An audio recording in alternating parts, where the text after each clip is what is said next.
Shocking document suggests major overhaul of U.S. diplomacy under Trump administration, State Department denies authenticity. A controversial 16-page document recently obtained by CNBC proposes sweeping changes to the U.S. State Department, outlining what it describes as a disciplined reorganization of the nation's diplomatic operations.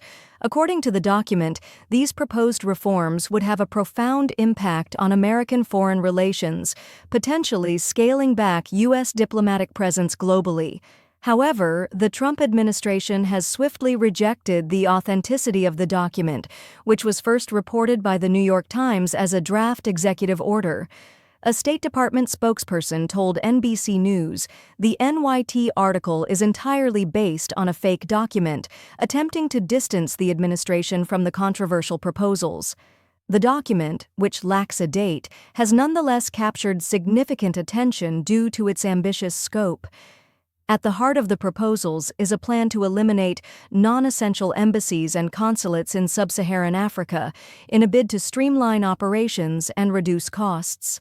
This would include the closure of American embassies across several countries in southern Africa, potentially leaving U.S. diplomatic relations in the region significantly weakened. The document also suggests consolidating regional bureaus around the world, a move aimed at creating a more centralized and efficient diplomatic service.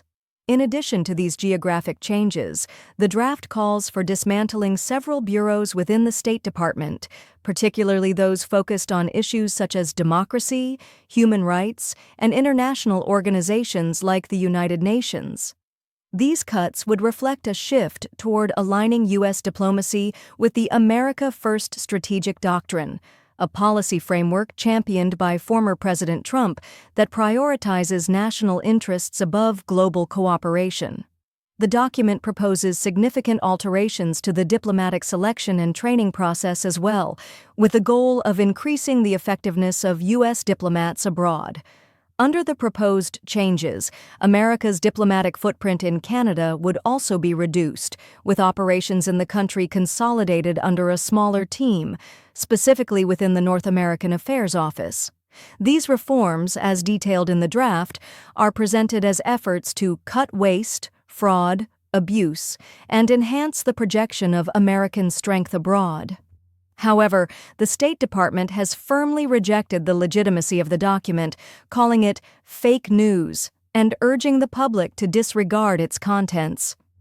While the document has been disavowed by the Trump administration, its revelation raises important questions about the future direction of U.S. foreign policy and the priorities of the Trump era.